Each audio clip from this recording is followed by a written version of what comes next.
Hey everybody, it's Johnny Two-Face here, back with another reaction video. This time reacting to Demise of a Prussian General, the Battle of Moys, 1757 by House of History. Now, if you haven't seen my reaction to the other episodes in this series about Frederick the Great, I suggest you check them out before checking this one out. And also the usual disclaimer when I react to anything historical, if I don't show so much what is considered a proper reaction, is probably obvious I don't know much about the subject at hand, and if I do know anything, I'll most likely pause the video to give my input or ask any curious questions, which hopefully will be answered in the comments below. So, without further ado, the link to the original video will be in the description down below. Please go and subscribe to House of History, another great history channel here on YouTube that deserves more recognition.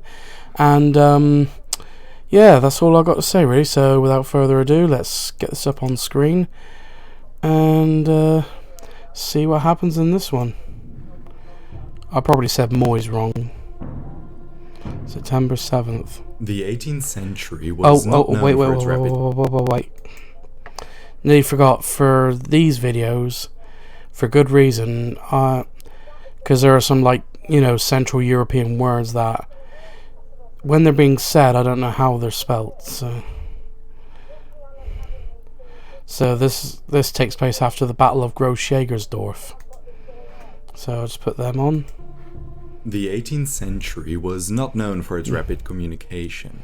During the 7 Years' War, this was no different. By early September, Frederick the Great, King of Prussia, was still oblivious to Field Marshal Hans von Leeuwen's defeat at the Battle of Gross-Jägersdorf over a week earlier. In fact, the spirits in the Prussian camp are described as being pretty optimistic during this time. Yeah, if you remember that, even though it was a great effort by Leeuwen, he was still outnumbered, and the Russians just kept replenishing their ranks. But the war was dragging on, and frankly, Prussia's position was anything but to be happy about. At this stage of the war, there were roughly 3 fronts Prussia had to consider. The Russians were a source for worry in the east, although frankly, after Gross-Jägersdorf, they did not follow up their victory and left the Duchy of Prussia alone. To the south, the Austrians pestered the Silesian and Saxon frontiers, and to the west, the French and Imperial Army were becoming a major worry for the Prussian king. In July at Hastenbeck, the Duke of Cumberland suffered a defeat against the French army. This freed the French and Imperial Army to link up and move against Prussia's western border. As for the Saxon-Silesian front, we left it right after Prussia's defeat at Landeshut in early August. The door to Silesia was left wide open. The strategic situation was roughly as follows. Habsburg commanders Nadashti, Beck and Arenberg, among many others, roamed the Silesian frontier. The Duke of Brunswick-Bevern, assisted by General Winterfeld, held the gateways to Silesia with some 40,000 soldiers around Görlitz. He was to report any severe incursions against the Silesian territory as soon as they happened. To the west, the defeat at Hastenbeck led to negotiations between France and Hanover. These negotiations would eventually result in the Convention of Klosterzeven, leading to Hanover's withdrawal from the war and partial occupation by France. The convention wasn't signed until September 10, but by late August the writing was already on the wall. At Dresden, Frederick, Keith and Moritz planned accordingly. Since their Hanoverian allies would soon be of no use, they prepared for a march against the combined French Imperial Army in the west. If that army linked up with the Austrians, it would all be over. This was their only hope to save Prussia. Would it be safe to say it's a sort of a Napoleon-like divide and conquer? Could be wrong. Prussia's western flank, and with it, its existence. They commanded some 25,000 soldiers, a vastly inferior number to the French imperial armies. In Bohemia to the east, besides the commanders of irregulars, Field Marshal Daun commanded around 75,000 soldiers. Being a notoriously cautious and patient commander, he mainly roamed around in friendly territory, attempting to find an opening into the Silesian heartland. For weeks, skirmishes continued along the entire frontier, but none of them proved decisive, nor did any of them seduce the other side to engage in a large-scale battle. Not for a lack of trying on Prussia's side, by the way, but the Austrian commanders understood they enjoyed a numerical and supply superiority. Time was on their side. There was no reason to engage in a major battle. For example, the Austrian army was firmly entrenched in Zittau. There was no reason for them to move, and for Prussia it was impossible to launch any type of assault. As they sustained constant harassment by irregulars, the relationship between Bevern and Winterfeld was nothing to write home about. Frederick purposefully left Winterfeld together with Bevern, as the aging duke did not have the king's complete confidence. Wow. This dynamic caused embarrassment for Bevern and annoyance for Winterfeld, who did not like the fact his superior impeded his attack. The Prussian army was roughly split in two with this dynamic in mind.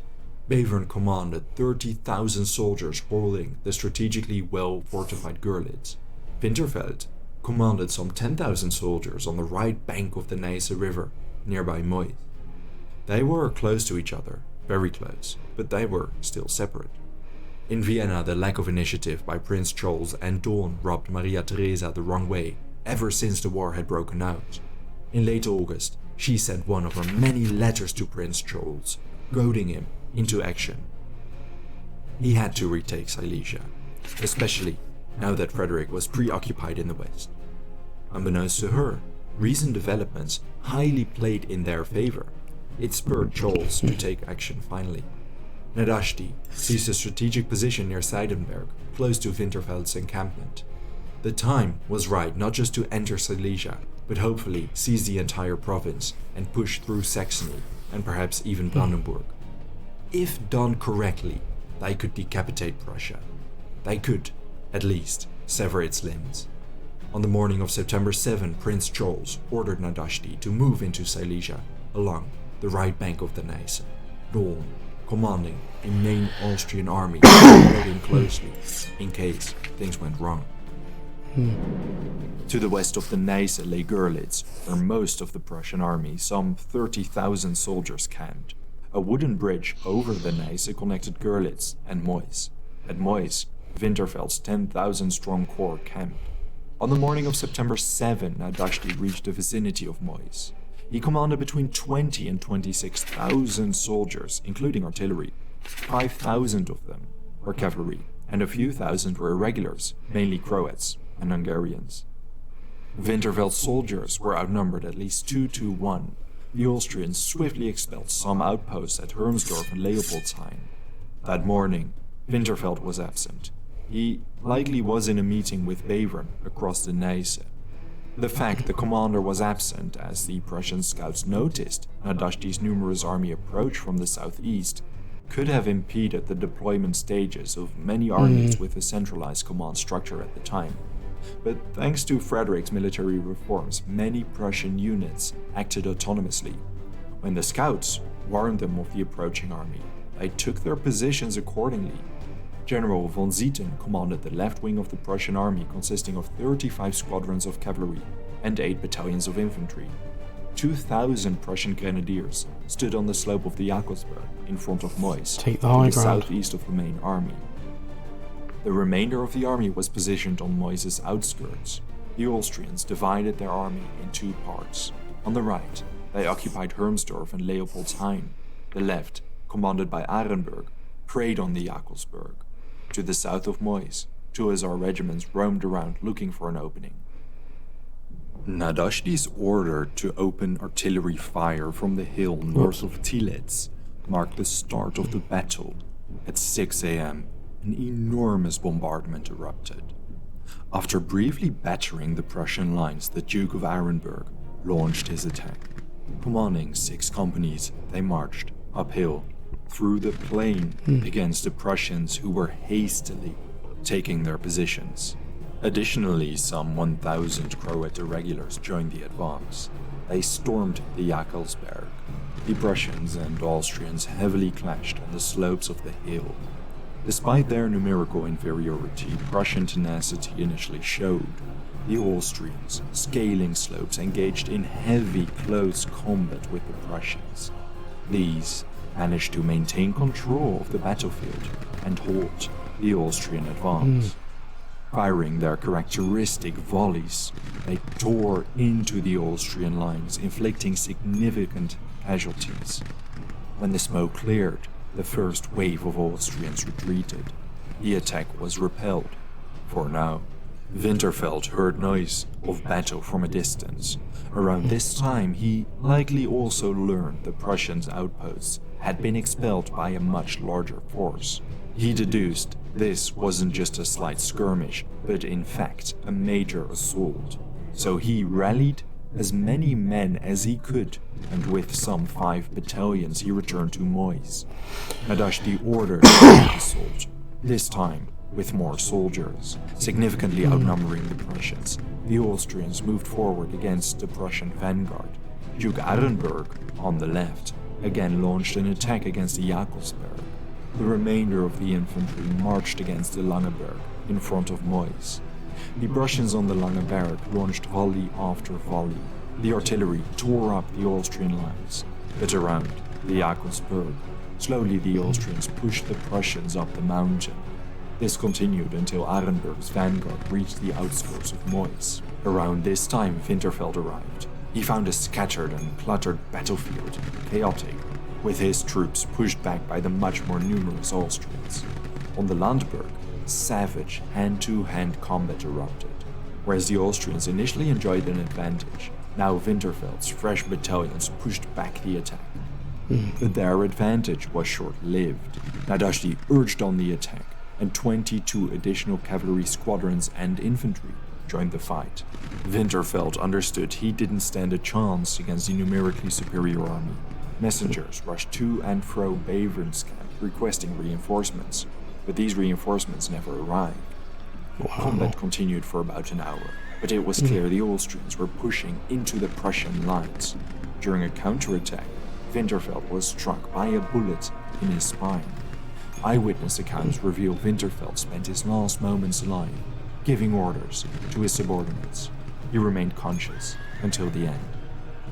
After a few hours of heavy, close-quarter combat, Nadashti finally enjoyed part of his vanguard in a strategic position on the rises.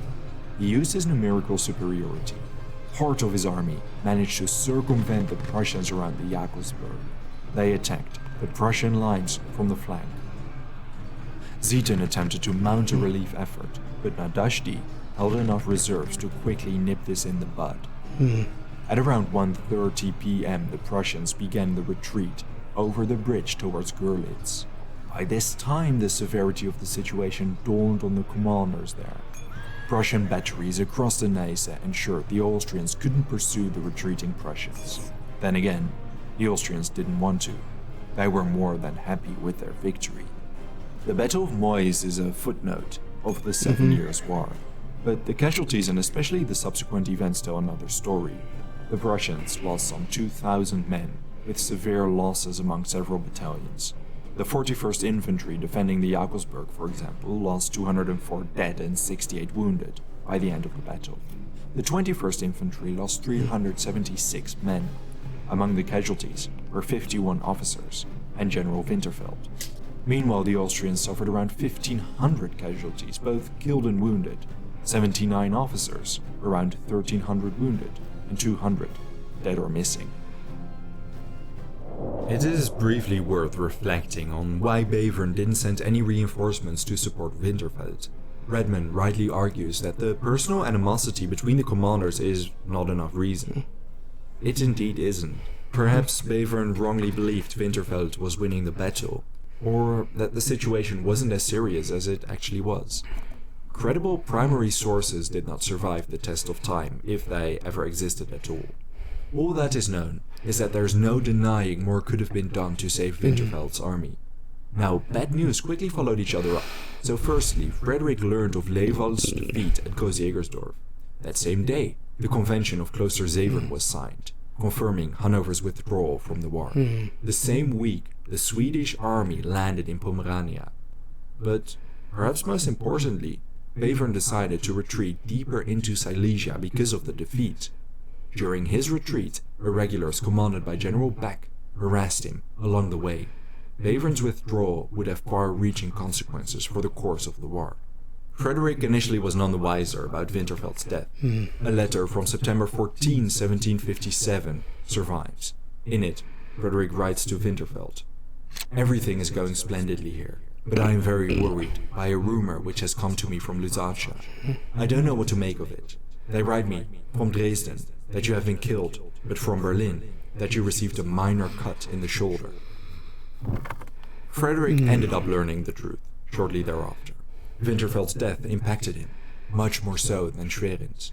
Davy writes that toward the end of his life, he was discussing the Battle of Moys, when he burst out. "That was where Winterfeld was killed. He was a good man, a man of soul. He was my friend." His great eyes brimmed with tears as he looked towards the window. He opened the casement and stood there some time before he turned back to Reichel and sent him on his way with a perceptible softening in his voice. "Good night. I am obliged to you." As for Winterfeld's remains, they were returned to Prussia 2 days after the battle under the flag of a truce. The next few weeks, Bevern's army was chased by 90,000 Austrians, and in the west, trouble continued brewing as well. There was no end in sight for Prussia's war on multiple fronts. The next decisive moment would be the Battle of Rosbach, where Prussia's future and its existence would be decided. Thank you very much for watching this video. If there's a topic, battle, or event you would like... And that'll... Oops, wrong one.